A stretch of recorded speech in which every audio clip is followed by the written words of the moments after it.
Okay, our presentation is on competitive gaming. Competitive gaming has also come to be known as professional gaming or even known as electronic sports.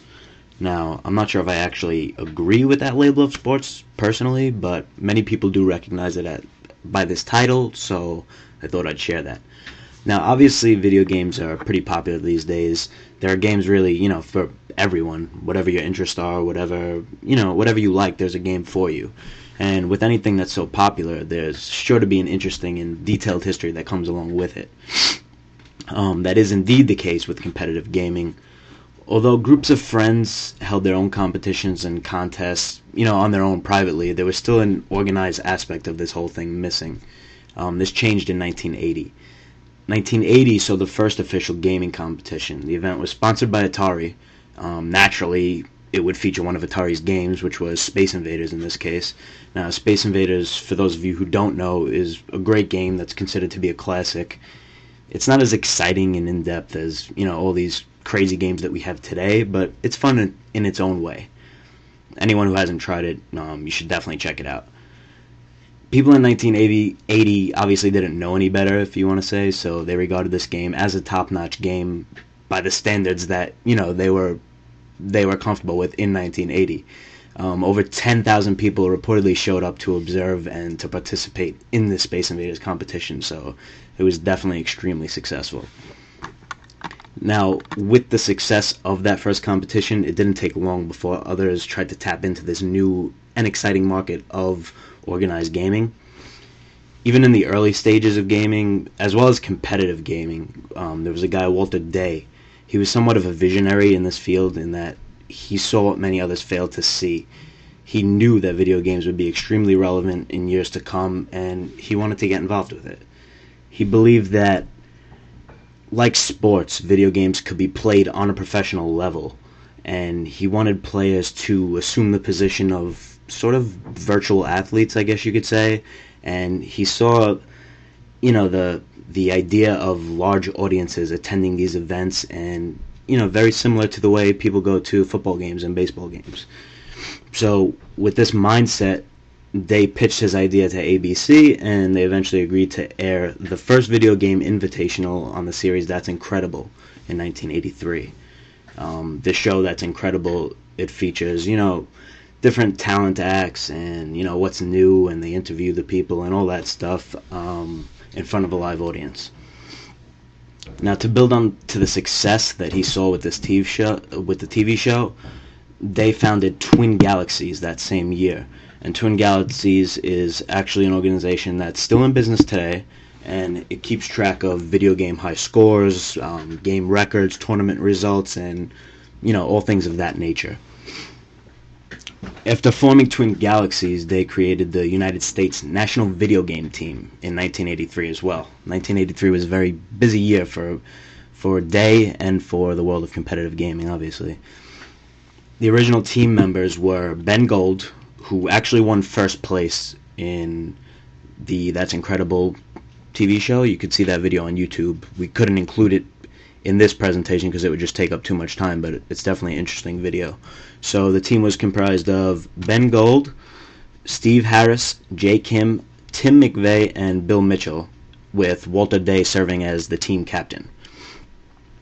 Now, the popularity of competitive gaming, it just kept gaining momentum in the 80s, and this was very apparent when the movie The Wizard came out in 1989. This movie appealed to the growing number of people that were infatuated with video games, and, it appealed to the world of competitive gaming as well. It featured notable young actors, Fred Savage and Christian Slater. They were very young, but they were in it, and the movie did very well in the box office, as for an 80s movie anyway. Now, Nintendo had a huge presence in this film, through product placement. Their games were featured in it. Their accessories were featured in it. So, and I mean, I'm sure they had this in mind the whole way through, that if they could work their products, into every aspect of this film, that eventually it would pay off for them. I'm sure it was no accident or coincidence. So, a year after the movie came out in 1990, Nintendo sponsored the first Nintendo World Championships, which was obviously a competitive gaming event sponsored by Nintendo.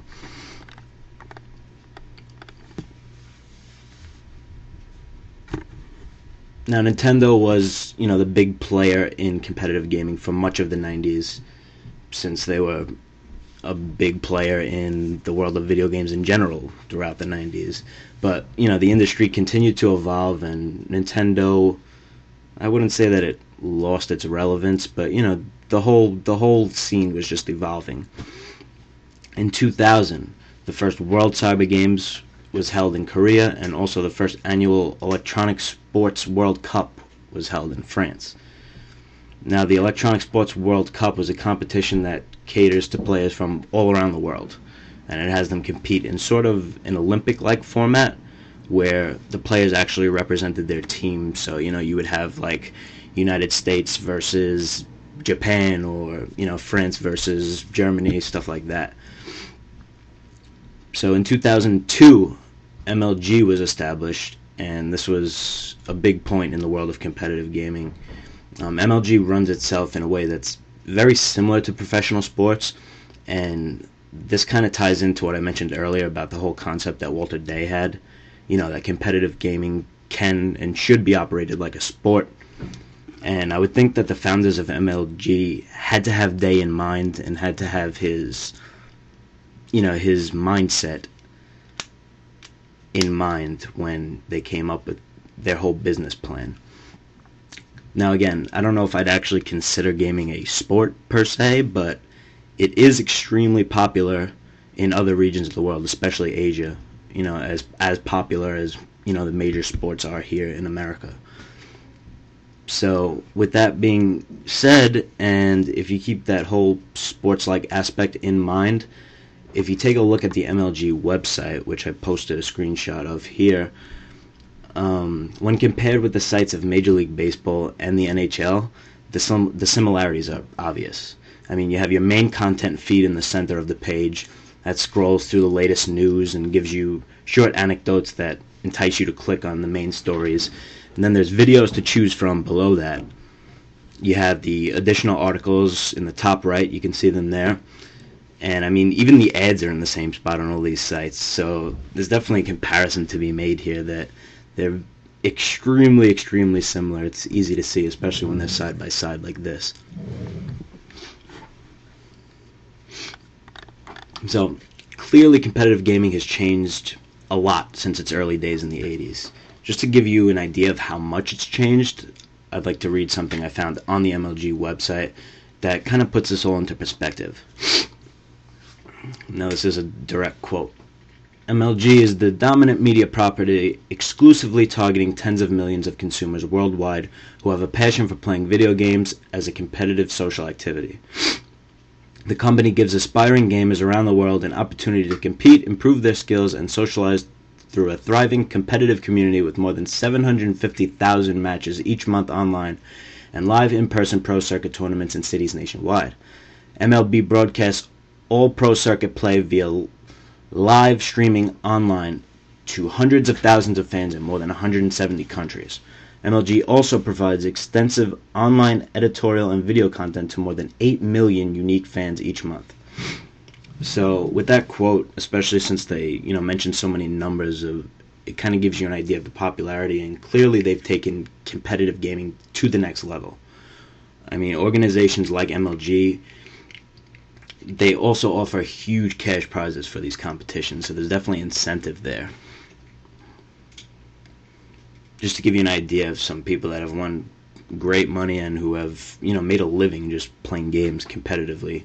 Jonathan Wendell, who also goes by the name of Fatality, has won about $500,000 in prizes. Manuel Schenkhausen, also known as Grubby, has won about $250,000, and I don't even know if that's an accurate number because I saw a video on YouTube of his house, and basically it's like an MTV Cribs style video. The whole thing was about an hour long. I mean, I only watched like 10 minutes of it, but it shows his house, and I mean, it's a beautiful house. It's a house that you would see on MTV Cribs. So, again, we couldn't put that video into this presentation because it would take too long. But and then there's a very notable prize winner. His name is Tom Taylor. He also goes by T Squared, and he makes an absolutely crazy amount of money from playing competitively. And then on top of the prize money he actually gets, he has so many deals, endorsement deals and product deals. And there you can see a picture of the Dr. Pepper bottles that he was featured on. He was featured on millions of Dr. Pepper bottles. So MLG consists of many popular titles that are available in the video game market today, such as StarCraft, League of Legends, King of Fighters, Soul Calibur, Mortal Kombat, Call of Duty, Halo, and the Super Smash Bros. Franchise. Street Fighter, King of Fighters, Tekken, BlazBlue, Marvel vs. Capcom are all fighting games that are hosted at other specific tournaments, such as Evolution. The games. Many times, these popular games are chosen out of the vast array of games available because they are or have been very popular with many people. Currently, MLG uses PCs, PS3s, and Xbox 360s as their platforms for gaming. Not only is the constant rotation of games ever changing every year, but this also allows for new, up-and-coming players to debut. The staples that has established itself in MLG and also in all competitive gaming is the StarCraft series. Since its first expansion of StarCraft Brood War, the game's popularity amongst players and viewers quickly grew. The series was most popular in the country of South Korea and was also one of the key reasons gaming turned competitive within the Asian gaming community. The stars of electronic sports. The first official competitive gaming/electronic sports tournament that happened yearly was the World Cyber Games, or the WCG, started in 2000 with StarCraft Brood War as one of the titles.